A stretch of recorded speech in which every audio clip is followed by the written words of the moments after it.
என்னம்மா பண்ணுற இன்னைக்கு? இன்னைக்கா இட்லி நேற்று மாவாட்டி வச்சோம் இல்லையா, இட்லி சுட்டு கருவேப்பிலை சட்னி அரைக்கலான்னு இருக்கேன். அதான் அதெல்லாம் எடுத்து வச்சிருக்கிறேன்.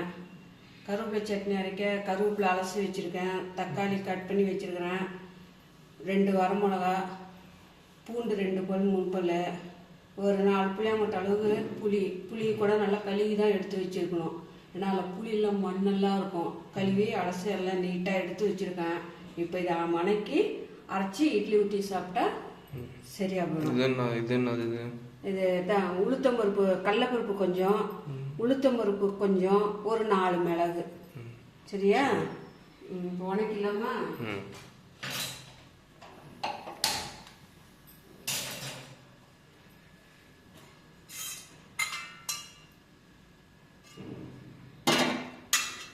கொஞ்சம் சட்டி காஞ்சாட்டி எண்ணெய் ஊற்றி எல்லாம் வணக்கி எடுத்துடலாம்.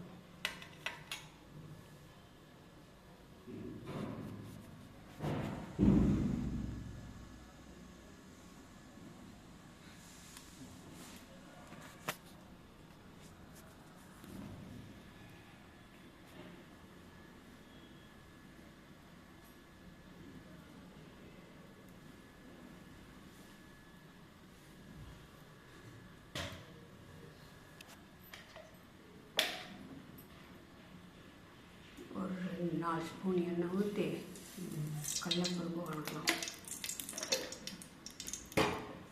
என்ன அது? கல்லெண்ணெய். கல்லெண்ணெய் நல்லெண்ணையும் ஊற்றலாம், கல்லெண்ணையும் ஊற்றலாம். பருப்பு மீனா கடலைப்பருப்பா?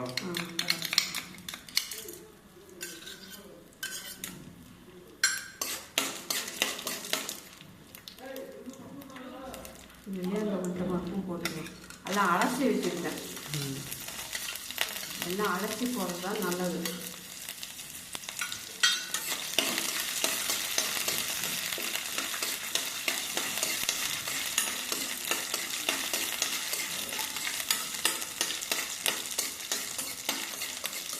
என்ன இது? கருவேப்பிலை சட்னியா? கருவேப்பிலை சட்னி.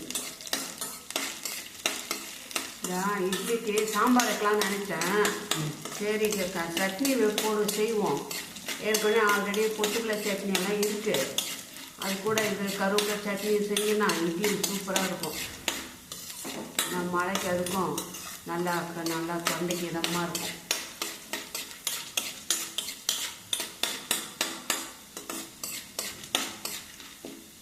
கருவேப்பிலை சட்னி சாப்பிட்டா முடி வளருமா?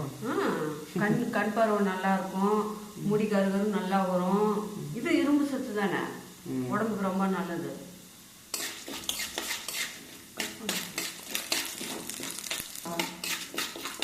நிமிஷம் கொஞ்சம் வறுத்து போட்டால் சட்னி நல்லா வாசனையாக நல்லா இருக்கும்.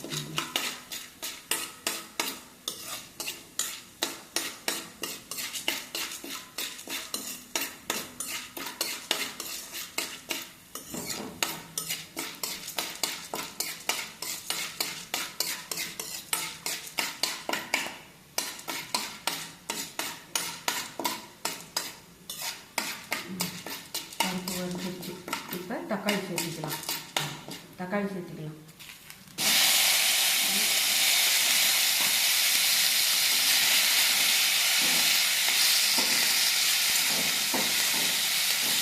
தக்காளி வணங்கும் போது 2 கல் உப்பு போட்டுக்கலாம்.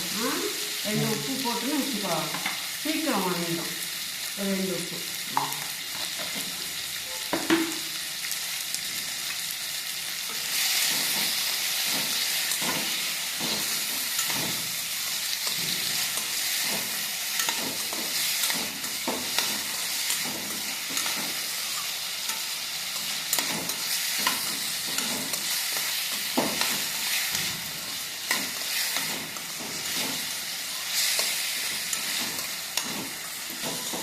வணங்கிட்டு இருக்கும்போது தக்காளி கொஞ்சம் பாதி வணக்கல் ஆயிடுச்சு. வணங்கிட்டு இருக்கும்போது இந்த புளி, இந்த பூண்டு, நம்ம காரத்துக்கு ஏற்ற மாதிரி மிளகா, 2 மிளகா போட்டுக்கலாம். நம்மளுக்கு இதே போதும். காரம் கொஞ்சம் வேணுங்கிறவங்க 1 மிளகா போட்டுக்கலாம். இதே சரியாக இருக்கும். தக்காளி பழம் எத்தனை போட்டேன்? தக்காளி 2 என்ன கூட இன்னொன்று போட்டுட்டு புளி கொஞ்சம் இன்னொரு கம்மி பண்ணிக்கணும். அப்போ நான் ஒரு 4 புளியை கொட்ட அளவு புளி போட்டிருக்கேன். 2 கொட்டை அளவுக்கு போட்டால் போதும். புளி தக்காளி வச்சா போட்டால் கொஞ்சம் புளி கம்மி பண்ணிக்கலாம். நான் தக்காளி போட்டுன்னு வச்சுக்கோவேன், கருவேப்பிலை சட்னி டேஸ்ட்டாக நல்லாயிருக்கும்.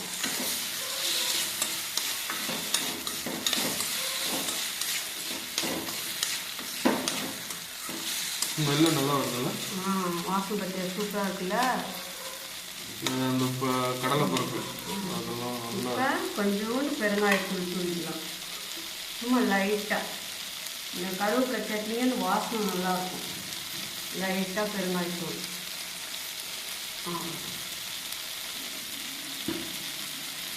வாசம் வருதா? நல்லா வருது. நல்லா ரெடி ஆகிடுச்சு. இப்போ கருவேப்பிலை போட்டுக்கலாம்.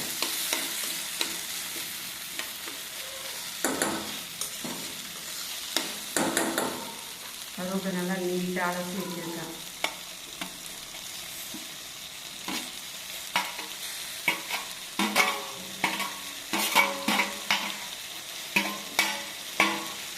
இது நேற்று கருவேப்பிலைப்பா, இன்னைக்கு புது கருவேப்பிலைன்னு வச்சுக்கோங்க, இன்னும் நல்லாயிருக்கும். நேற்று கடைக்கு போகும்போது வாங்கிட்டு வந்த கருவேப்பிலை அது செய்யும்போது ஃப்ரெஷ்ஷாக நம்ம வீட்டில் மரம்னு வச்சுக்கோ, மரத்துலேருந்து உருவி செஞ்சுன்னா இன்னும் சூப்பராக டேஸ்ட்டாக இருக்கும். ஏன்னா இலையெல்லாம் பச்சை பச்சைன்னு இருக்கும்.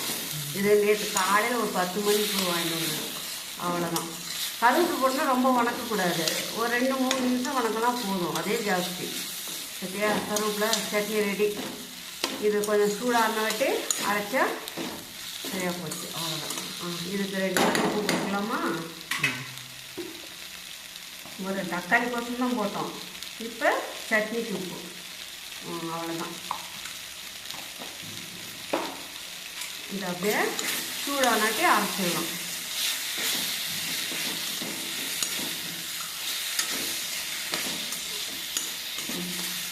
ஆஃப் பண்ணிடலாம் அடுப்பு.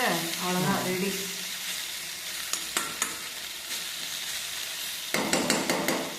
அடுப்பு ஆஃப் பண்ணிடலாம். இது கொஞ்சம் சூடானாட்டி அரைச்சிடலாம், அரைச்சி தாளிச்சிடலாம்.